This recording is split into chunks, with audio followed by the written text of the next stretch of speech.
ನಮಸ್ಕಾರ. ನಾವಿವತ್ತು ಬದಾಮಿ ಬನಶಂಕರಿ ನಮ್ಮ ಕುಲದೇವಿ ದರ್ಶನ ಮಾಡ್ಲಿಕ್ಕೆ ಬಂದಿದ್ವಿ. ಹಂಗೆ ಇಲ್ಲಿ ಇದು ಗೋಶಾಲ ಅದ ಅಂತ ಗೊತ್ತಾಯ್ತು. ಸೊ ಗೋಶಾಲಕ್ಕೆ ಬಂದಿದ್ವಿ.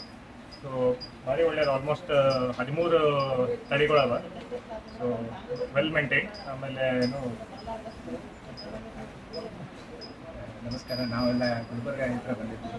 ವಿಶೇಷವಾಗಿ ಮನೋಹರ ಪ್ರತಿಷ್ಠಾನದ ಇದು ಒಂದು 2ನೇ ಸಲ ಏನೋ 3ನೇ ಸಲ ವಿಸಿಟ್ ಮಾಡಿದ್ವಿ. ನಮ್ಮ ವಿಶೇಷ ಸೇವೆ ಮಾಡ್ತಿರುವ ಇಲ್ಲೆಲ್ಲ ಒಳ್ಳೆಯ ಒಂದು ತಳಿಗಳು ನೋಡಿ ಒಂದು ಏನು ನಮ್ಮ ಶ್ರೀಪಾದಂಗಳವರು ಮುಂದಿನ ದಿವಸಗಳಲ್ಲಿ ಗೋಶಾಲೆಯದು ಒಂದು ಕನಸು ಕಾಣಿದ್ರು ಅದು ಆಗ್ತದೆ ಅಂತ ಹೇಳಿ ಪ್ರೂವ್ ಮಾಡಿದಂಥ ಮನೋಹರ ಪ್ರತಿಷ್ಠಾನ ಹೀಗೆ ಒಳ್ಳೆಯದಾಗಲಿ, ಇನ್ನೂ ಹೆಚ್ಚಿನ ಮಂದಿ ಬರಲಿ ನೋಡಿರಿ. ಒಳ್ಳೆಯ ಒಂದು ಆಕಾರ ಇಲ್ಲಿದೊಂದು ಎಲ್ಲ ಪ್ರಾಡಕ್ಟ್ಸ್ ಗೋಮೂತ್ರ ಗೋಮಾಯ ಅವೆಲ್ಲ ಮಾಡಿರ್ತಾರೆ. ಅವನ್ನೆಲ್ಲ ನೋಡ್ರಿ ಹೆಂಗಿತ್ತು. ಏನೋ ಸ್ವದೇಶಿ ವಸ್ತುಗಳನ್ನ ಬಳಸಲಿಕ್ಕೆ ಉಪಯೋಗ ಮಾಡಿರಿ. ಗೋವುಗಳನ್ನ ಹೆಚ್ಚಿದು ಮಾಡಿರಿ. ಗೋವುಗಳಿಗೆ ಗೋಪನ್ನಂತೆ ಅಂತ ಹೇಳಿ ಶ್ರೀಪಾದಂಗಳವರ ಹಾಡಿನಲ್ಲಿ ಹೇಳ್ಯಾರ. ಹೀಗಾಗಿ ಒಳ್ಳೆಯದು, ಇನ್ನೂ ಒಳ್ಳೆಯ ರೀತಿಗೆ ಹೇಳಿ ಅಂತ ಹೇಳಿ ಮನೋಹರ ಪ್ರತಿಷ್ಠಾನಕ್ಕೆ ಅವಕಾಶ ಕೊಟ್ಟಿದ್ದು ಧನ್ಯವಾದ.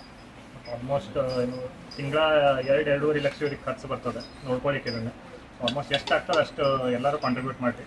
ಸೊ ದ್ಯಾಟ್ ನಾವೆಲ್ಲ ಗೋಗಳನ್ನ ರಕ್ಷಣೆ ಮಾಡ್ಬೋದು, ಅವ್ರನ್ನ ಟೇಕ್ ಕೇರ್ ಮಾಡ್ಬೋದು. ಹರೇ ಶ್ರೀನಿವಾಸ.